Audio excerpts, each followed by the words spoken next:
Chicago Bears, who I'll just start with this stat. Since week 8, they are third in offensive DVOA. They are I believe it. Yeah, they are one of the most explosive teams in the NFL, passing or running, which is huge. Their O-line's playing well. Caleb is making guys miss. They can attack with all these young players. They are a really cool offense. I am fully buying the offense. But, Trevor, are you buying the defense and the Bears as a Super Bowl contender? Bears fans are going to be mad at me. They're mad at everybody if you don't say they're the greatest things ever. I'm selling the Bears for this year. Okay. And I'm close. I'm right on the line here. I love how Caleb has played. And it's even beyond the explosive plays, man. Like I as somebody who does a lot of draft evaluation, never doubted for a second that Caleb is going to be able to complete the biggest passes that you need in the game, these crazy passes, these superhuman passes. Now, recreating the catch play at maybe even a more difficult angle. I didn't know if we were going to get that from him at this point in his career. But I mean, that's to tell you just how good Caleb Williams has been. But what I'm most impressed with him is, you do a lot of quarterback evaluation. I'm sure you saw this at Oklahoma and at USC. There were so many times when Caleb would, all right, okay, I'm snapping the ball. I'm looking at a first read. I'm looking at a second read. All right, let me take off because I got that athleticism. All right, I'm going towards the sideline, towards the sideline, towards the sideline, towards the sideline. Okay, I've got one foot left. Nobody's open. Let me throw it anyway. And it was like that superhuman thing and that Superman play from Caleb Williams, where you could understand it at USC and at Oklahoma because their defenses were so bad. And you go, okay, well, I think he even said himself, like, if we don't score 50 points, we're probably not winning. Yeah. And so you have this mindset, but it's really hard to break those habits. It is.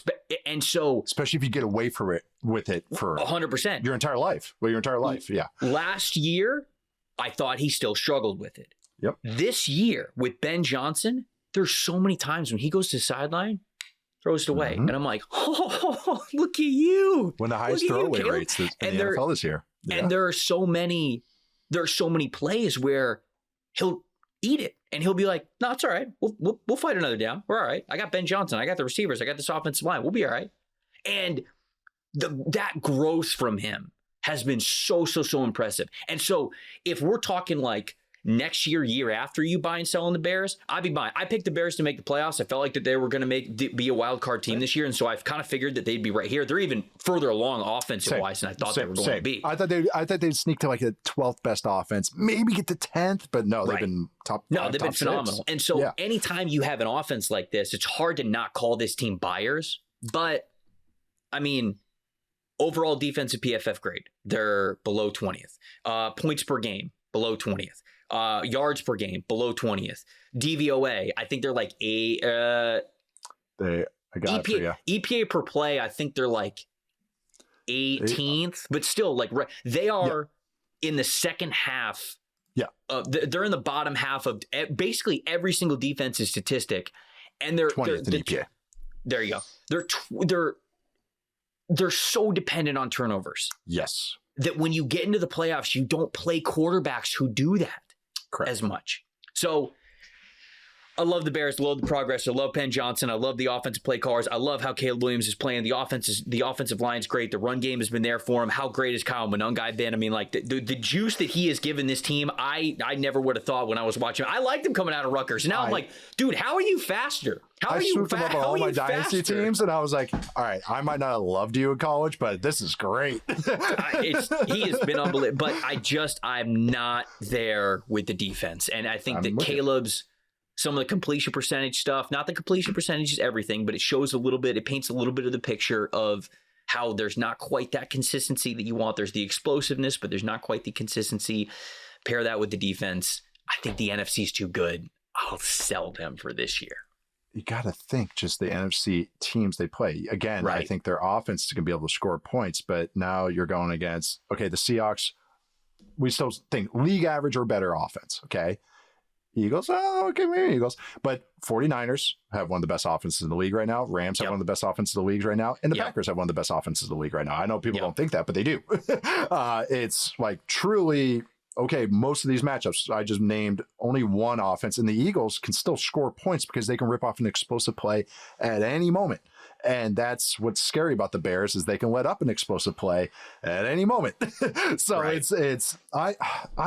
this is hard for me because I really like what they're showing and I like the offense so much. But do I think they can win a playoff? This is how I'm hedging. Do I think they can win a playoff game? Yes. 100%. Do I think they can win the Super Bowl? No. So I Right. technically am selling them as a Super Bowl contender.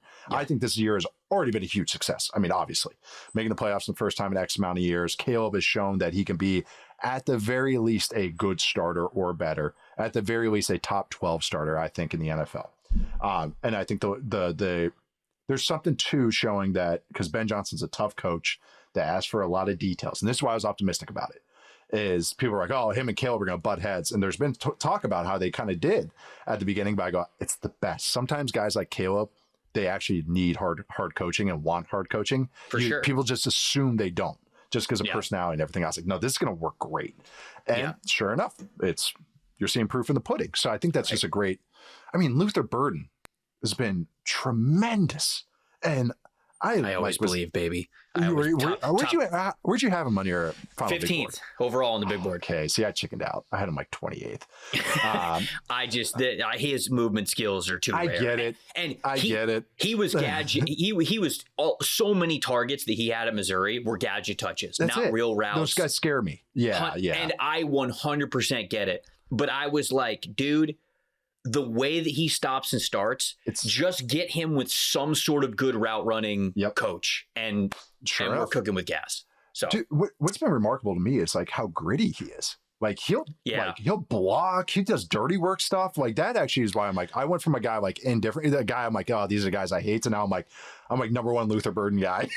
I'm like waving the flag for him. Like, this guy's awesome. that was one of those things where Missouri had a really tough year last year when he was there. Quick fell off a cliff. Yeah. And he, the production wasn't there. Missouri wasn't really playing for a lot throughout the year, but I was able to talk to some people who were sort of very close to that program and around that program. And I asked them about Luther, and I was like, former 5-star recruit, obviously had a great underclassman season, didn't play great in his junior year. Obviously, I was like, is he kind of like just like a selfish dude? Like when the team, and they're like, no, this dude is a competitor. He is extremely competitive. And so then I was like, you know what? I'm in. Yeah. I'm in on a player like that. The ability and then having that mindset. I'll look over the last year that you had that was disappointing, because I feel like the best is still yet to come for him. Even after the last play in the last game against 49ers, he was like, they were like, oh, you heard what happened on the last play? He's like, man, I was just tired. Yeah, I was giving it my all out there. Like, I'm like, hey, hell yeah, man. Like, yeah, I don't know. I love Ndunze. DJ Moore's still frustrating everything. I love Colson Loveland and Burden. I mean, they're set up, man. It's like they can do whatever they want with Swift. Swift's been so improved this year that like he was gone from one of my least favorite running backs to actually I appreciate how he's playing now. But man, it's like they're sitting in a nice spot right now. Ozzie Trapilo showed a little bit at left tackle. It's cool where they're set up, but defense not so much. My only stat with them, they're 24th in success rate. They allowed they're 29th in explosive play rate allowed in the back half of the year. Like that's scary to me, that they can let up a big play. And the thing that had carried them was turnovers, which is always up and down. And I know Dennis Allen does some cool stuff that generates turnovers. I get that. But their third down defense, which was kind of their calling card in the first half of the year, since week 9, they're 28th in third down defense. Yeah. So again, it's like next year. They don't generate enough pass. I really like Austin Booker. He's going to be a good player if he just stops spearing people. But it's just that it's like their pass rush isn't there. They can't really stop the run between the tackles. That's scary once you get to playoff time, especially against these NFC offenses. But love what their offense is showing.